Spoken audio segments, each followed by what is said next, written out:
Shrimati S Radhika Krishnan എഴുതിയ പഴയൊരു ശിവരാത്രിയുടെ ഓർമ്മയ്ക്ക് എന്ന ചെറുകഥ നമുക്ക് കേൾക്കാം. അന്നൊരു ശിവരാത്രിയുടെ പിറ്റേ ദിവസമായിരുന്നു. രാത്രിയിൽ ഉറക്കമിളച്ച ശേഷം പിറ്റേന്ന് ക്ലാസ്സും കഴിഞ്ഞ് വന്ന് ഉച്ചയ്ക്കങ്ങനെ കിടക്കുമ്പോൾ അച്ഛൻ്റെ വിളി. എഴുന്നേറ്റ് ചെല്ലുമ്പോൾ മുറ്റത്തൊരു ആക്റ്റീവ. അച്ഛൻ്റെ സുഹൃത്ത് പുതിയ വണ്ടി എടുത്തതാണ്. ഓടിച്ചു നോക്കുന്നോ? അച്ഛൻ്റെ ചോദ്യം. തമാശയായി കണ്ടു ചിരിച്ചു. കൂട്ടുകാരൻ്റെ ചോദ്യം, ഓടിച്ചു നോക്കിക്കോ മോളെ. വേണ്ടാന്ന് പറഞ്ഞെങ്കിലും രണ്ടുപേരും വല്ലാണ്ട് നിർബന്ധിച്ചപ്പോൾ ശരിയെന്നും പറഞ്ഞു വണ്ടി എടുത്തുകൊണ്ടൊരു പോക്ക് പോയി. എൻ്റെ സുഹൃത്തുക്കളെ, 4 വീലർ ലൈസൻസ് എടുക്കാൻ കൊല്ലം ആശ്രാമം മൈതാനത്ത് പോയപ്പോൾ അവിടെ ഒരു ചേച്ചി 2 വീലർ പഠിപ്പിക്കുന്നു. സൈക്കിൾ ബാലൻസ് ഉള്ളവർക്ക് എളുപ്പമായെന്നുള്ള ചേച്ചിയുടെ ഒറ്റ വാക്കിൽ ഉന്തിയും തള്ളിയും 2 റൗണ്ട് വെച്ച് നോക്കി. ഒരു റൗണ്ട് ആ മൈതാനത്ത് 2 കാലും കുത്താതെ പോയ ആ ഒറ്റ പ്രചോദനത്തിൽ പോയ പോക്കാണ്. അല്ലാണ്ട് നമ്മൾ ഈ പദാർത്ഥം തൊട്ടിട്ടുകൂടിയില്ല. പോയി ആദ്യ റൗണ്ട് തിരികെ വന്നു. അച്ഛനും സുഹൃത്തിനും സന്തോഷം. ഒന്നുകൂടി പോയിട്ട് വരാൻ പറഞ്ഞു. ഒരു തവണ പോയപ്പോൾ നാട്ടുകാരൊക്കെ നോക്കണേ കണ്ടപ്പോൾ അതിപ്പോൾ ആർക്കായാലും ഒന്നുകൂടി പോകാൻ തോന്നൂലേ? എനിക്കും തോന്നി. പോയി. ഇത്തവണ തിരികെ വന്നില്ല.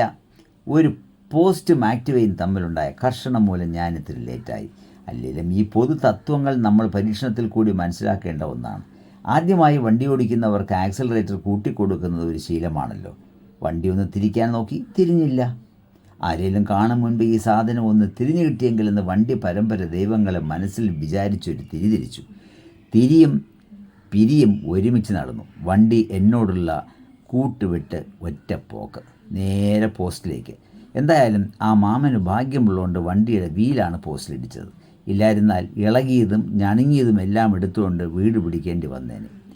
ആക്റ്റീവയ്ക്ക് മുടിഞ്ഞ വെയിറ്റാണെന്ന് അന്നാണ് ശരിക്കും ബോധ്യപ്പെട്ടത്. അഭിമാനം ആണല്ലോ വലുത്. ആരെങ്കിലും കാണും മുമ്പ് ആക്റ്റീവ ഉയർത്തി ചരിത്രം സൃഷ്ടിച്ചു. അങ്ങനെ നിൽക്കുമ്പോൾ അച്ഛനും കൂട്ടുകാരനും എൻ്റെ സൈക്കിൾ ഉരുട്ടി കാര്യം പറഞ്ഞു വരുന്നു. ഞാൻ ചെല്ലാൻ താമസിച്ചുകൊണ്ടാകും ഇങ്ങോട്ട് വരുന്നത്. എന്തോ പന്തികേട് തോന്നിയിട്ടുണ്ടാകും അച്ഛൻ. എന്തു പറ്റി എന്ന് ചോദിച്ചാണ് എൻ്റെ ഒരു തോന്നൽ. അച്ഛൻ്റെ കയ്യിൽ നിന്ന് സൈക്കിൾ വാങ്ങി ഒറ്റ ചവിട്ടിന് വീട് പറ്റി. അല്ലെങ്കിലും അർഹതയില്ലാത്തിടത്ത് നമ്മൾ പിന്നെ നിൽക്കാൻ പാടില്ല. ആക്റ്റീവയേക്കാൾ ആരോഗ്യത്തിന് നല്ലത് സൈക്കിൾ തന്നെയാണെന്ന് ഞാൻ എവിടെയോ വായിച്ചിട്ടുണ്ട്. ആക്റ്റീവയൊക്കെ എന്നാ ഉണ്ടായേ?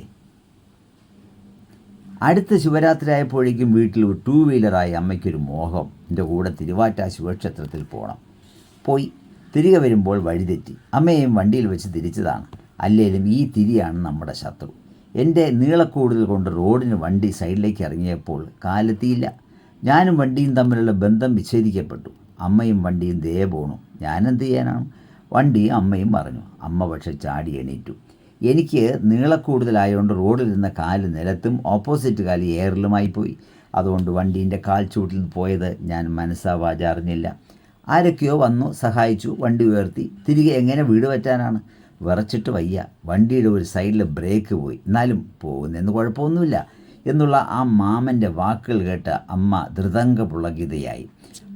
പകച്ചു നിന്ന് എന്നോട് നീ വണ്ടി എടുക്ക് എന്ന് അമ്മ പറഞ്ഞപ്പോൾ കിട്ടിയ ആ ഒരു ഇതുണ്ടല്ലോ, അതാണ് ശരിക്കും ഒരു ഇത്.